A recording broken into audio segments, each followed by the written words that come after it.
जय श्री राधे। आप सभी दर्शकों का हार्दिक स्वागत है। प्रिय दर्शकों, आज आपको बताने वाले हैं मोहिनी एकादशी व्रत कथा एवं महात्म्य। मोहिनी एकादशी का व्रत करने से क्या फल मिलता है, किसने इस व्रत को किया और यह व्रत क्यों करना चाहिए, इन सब बातों पर विस्तार से चर्चा करेंगे।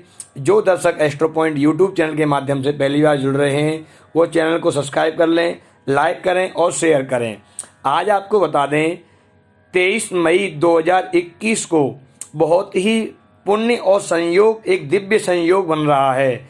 एकादशी का व्रत सहस्त्र वर्षों में कई बार बहुत कम देखने को मिलता है।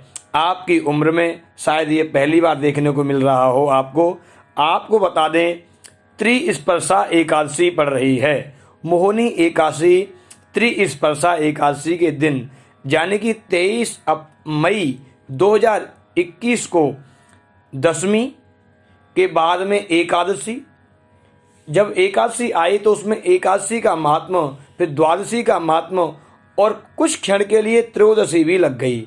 यानी कि एकादशी, द्वादशी और त्रयोदशी 3 तिथियां एक एकादशी में आपको देखने को मिलती हैं। तो उसे किंचित मात्र त्रयोदशी रहने से उसे त्रिस्पर्शा एकादशी कहा जाता है।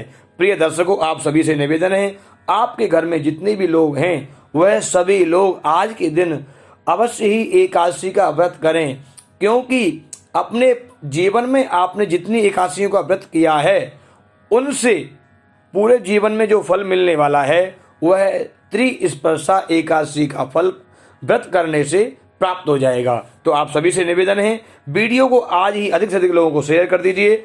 अब बात करते हैं बड़े भाव से आसन पर बैठ करके ओम नमो भगवते वासुदेवाय का मंत्र जाप करते हुए आज युधिष्ठिर भगवान ने श्री जनार्दन श्री गोविंद से पूछा, हे जनार्दन, वैशाख मास के शुक्ल पक्ष की एकादशी का नाम क्या है, उसका क्या फल है तथा उसके लिए कौन सी विधि है। भगवान श्री कृष्ण बोले, राजन, पूर्व काल की बात है, परम बुद्धिमान श्री रामचंद्र जी ने महर्षि वशिष्ठ से यह बात पूछी थी जिसे आज मैं तुमसे कह रहा हूँ। श्री रामचंद्र जी ने भगवान जो समस्त पापों का क्षय करने वाली है, सब प्रकार के दुखों का निवारण करने वाली तथा सब उत्तमों में उत्तम व्रत है, मैं उसे सुनना चाहता हूँ।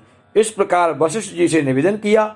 वशिष्ठ जी बोले, श्री राम, तुमने बहुत उत्तम बात पूछी है। मनुष्य तुम्हारा नाम लेने से सब पापों से शुद्ध हो जाता है, तथापि लोगों के हित की इच्छा से मैं पवित्र और उत्तम उस व्रत का वर्णन करता हूँ। वैशाख शुक्ल पक्ष में जो एकादशी होती है उसका नाम मोहिनी एकादशी है। वह सब पापों को हरने वाली तथा उत्तम तिथि है। उस व्रत के प्रभाव से मनुष्य मोहजाल तथा पातक समूह से छुटकारा पा जाते हैं। सरस्वती नदी के रमणीय तट पर भद्रवती नामक सुंदर नगरी थी। वहां दृष्टमान नाम का राजा था। वो चंद्रवंश में उत्पन्न हुआ और सत्य प्रतिज्ञ था। वो सत्य बोलता था और राज्य करता था। उसी नगरी में एक वैश्य रहता था जो धन और धान्य से परिपूर्ण समृद्धशाली था। उसका नाम धनपाल था। वह सदा पुण्य कर्म में लगा रहता था। दूसरों की हित की इच्छा से कुआं, बावली, मठ, बगीचा, पोखर, घर आदि बनवाया करता था। भगवान विष्णु की भक्ति में उसका मन हृदय दिव्य अनुराग के साथ रहता था, सदा और शांत रहता था। उसके 5 पुत्र थे। उनके पुत्रों का नाम सुमना, दुतिमान, मेधावी, सुकृत तथा दुष्ट बुद्धि था। दुष्ट बुद्धि 5वां था। वह सदा बड़े बड़े पापों में संलग्न रहता था। जुए आदि दुर्व्यसनों में वह बड़ी आसक्ति थी। वह वेश्याओं के साथ मिलने पर लालायित रहता था।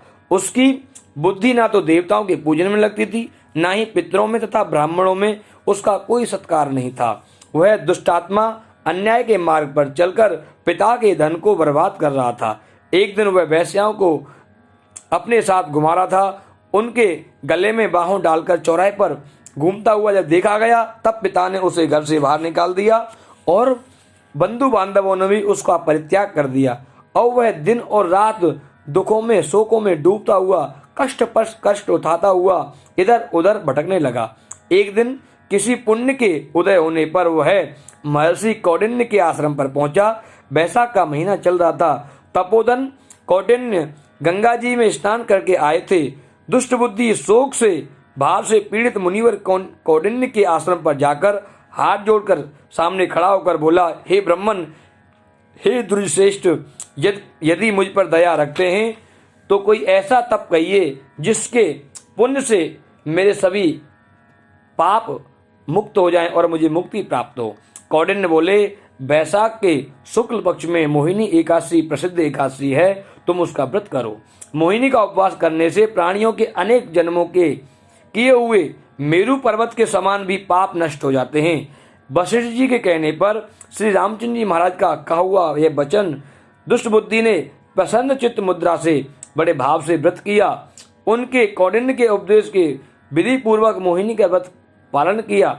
नृपश्रेष्ठ इस व्रत के प्रभाव से वह निष्पाप हो गया। दिव्य देह धारण कर गरुड़ पर आरूढ़ होकर सब प्रकार के उपदेशों रहित श्री विष्णु धाम को चला गया। इस प्रकार मोहिनी एकादशी का जो व्रत करता है उनके पढ़ने मात्र से एवं मोहिनी एकादशी का व्रत करने मात्र से सहस्त्र गोदान का फल प्राप्त होता है। आप सभी से निवेदन है, आप सभी भी आज अपने त्रिस्पर्शा एकादशी का जो व्रत मिल रहा है, बहुत वर्षों के बाद में यह मिल रहा है, आप सभी बड़े भाव से बड़े श्रद्धा से अपने घर में एकादशी का व्रत करें और वीडियो को अधिक से अधिक लोगों को शेयर करें।